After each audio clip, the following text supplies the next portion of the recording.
What up, boys, and welcome back to yet another video. So as always, every single week I do this clean out video where basically I check my sales from selling gray and white transmog, and then I log over to my main transmog selling toon where I sell, well, the remaining greens, blues, and epics.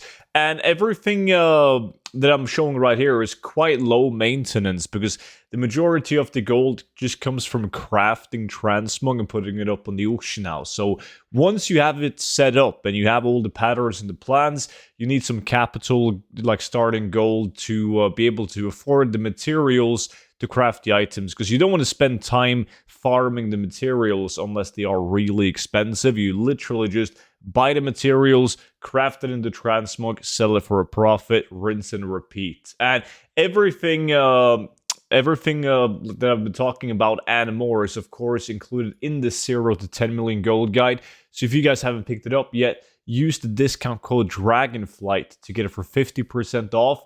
And just know that this is not a book that's only viable for Dragonflight. I mean, I started making this book 2.5 years ago. So everyone that buys the book gets like a lifetime of free updates. So whenever there's a new patch or a new expansion, I update the book to be viable for those expansions and patches as well. But we're starting off with my white and gray transmog toon, and it's not the best week. It's 98 sales, 62,000 gold. It's tough. Like, the majority of it is crafted base legendary items, right? With some minor sales in between as well. But base legendaries is what's bringing in the majority of the gold. And the issue with it is, it's so easy to set up that a lot of people are doing it. So I could sell 20 times this amount of auctions if I just did undercut scans. But the whole concept is to spend as little time as possible on this. So I literally just craft them, throw them up on the auction house for 48 hours. If it sells, great. If it doesn't, I'll repost it after 2 days, and hopefully it will sell then. So that was 62,800 gold on white and gray items, and I think that's the lowest week actually on white and gray items that I've had like since the patch that, like 10.5, that made you able to transmog gray and white items. But that's the name of the game. Like 2 weeks ago, I had a clean out of over 2 million gold. Last week, I think it was like 500,000 gold or something like that. So it goes up and down, and like that one transmog sale could really make or break your week. So normally it's like 500,000 to 700,000 gold each week, which is more than enough to afford a WoW token each week, allowing you to play the game for free and also buying every single expansion and whatnot. On my other bank toon, I've sold 225 auctions, which is also fairly low. The first 100 auctions is 213,000 gold. You can see some of the, like, my biggest issue right now is competition, which leads to low prices. These are all Soul Gurub crafts, and they're not good. Like, some of them are not even making a profit. Like, I would have made more gold if I sold the materials, or rather didn't craft the item. Graven Scale chest, it's not that bad. It's one of those Legion crafts. Sold. This is what surprises me. Like, people buy the stupidest shit. And Seraph Mortis Transmog, if you guys have watched my cleanouts for the past couple of months, are doing really well. But stuff like this, the Abandoned Otuma Loop, that is a Seraph Mortis ring. And I've sold plenty of these. So that's an item level 229 green ring. So people just buy them because they're leveling alts, I guess, right? Like, if you step into Dragonflight on an alt, like item level 229 is not that bad. And I sold some gut renders from STV legacy items, double crystal forged sword from Blade's Edge, the Apex's farm. We should have some of the, more coral gear, like Seraph Mortis doing really good. Restrung Voodoo Bow from Isle of Thunder. And there you go. These, like, both of these rings are from Seraph Mortis. So that's like 26,000 gold in just those two rings, plus the one that I had up here for another 9.5k gold. So it's really, really strong. And this is not the first time I've sold them. I've sold them many times, like necklaces and trinkets and the whole shebang.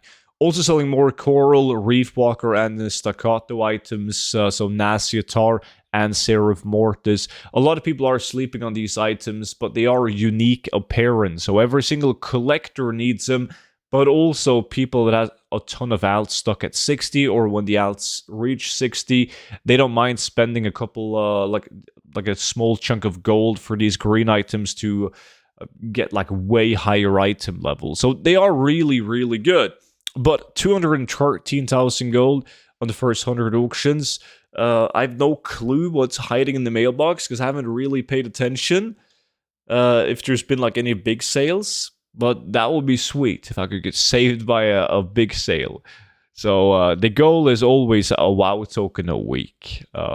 As I said, I'm the type of guy that I don't like to spend the time on the auction house to repost my auctions. Is the most boring thing about gold making is managing your auctions. The most fun part is farming gold, and I have plenty of gold, so I would rather just farm. Let me see. Is there anything of interest? Even more Seraph Mortis items down here, shoulders as well, together with these shields and another ring once again. And then we have some engineering crafts right here. Seraph Mortis, that's a good one. Crystal Weave Bracers. These are epic bracers from TBC Blade's Edge, the Apexis farm once again. And it's funny because people always say that these items don't sell. Like, who's gonna pay, how much is it? 90,000 gold for a pair of bracers. Collectors will. Like, they got lots of gold. So I love it when people aren't willing to do the farms or put the items up on the auction house because they just can't see them sell. That means less competition for me. And this is a really bad sale, though. Once again, like, Eye of Flame, 5.6k. Horrible. A double shield from Seraph Mortis again. Another ring from Seraph Mortis. So I'm super surprised about the amount of ring sales that I'm getting on Seraph Mortis items. And it's not like it's only the rings that are selling, but the rings are selling as well as the items that makes more sense, like legs and shoulders and head and chest and whatnot, weapons. Last 26 auctions is 29.8k gold. I'm not sure if there's anything cool. Arcanite Champion, 8.3k. That's selling at a loss, so that is not good at all. Terran Icebreaker is a classic epic mace for 1.8k. That is really bad. However, I don't think it's too bad of a week. Let's see. We have right here 430,000 gold. Plus, we had the 62,000 gold, 62.8k from White and Grace, which means that we made almost 500,000 gold this week. I did get saved by those bracers, but I still would have made way above a token. I mean, without those bracers, it still would have been like 400,000 gold, and the token on EU is currently sitting at 361. So overall, it's an okay week. Nothing to brag about, but it's definitely okay. So to all of you guys that have bought the gold guide, really do appreciate that. And if you like the gold guide, you're definitely also going to enjoy the VIP Discord. It's kind of like a Patreon, and it's so cool to see that a lot of people haven't joined in recently. Basically, you get to watch all my YouTube videos before anyone else, and there's also a bunch of exclusive content like gold making sheets and tips and tricks and way more stuff. So you can read more about that with the link down below in the description, together with the 0 to 10 million gold guide. With that being said, though, that's it for today's video. So thank you guys so much for watching, and I will see you all back in at tomorrow's video. But until then, bye-bye.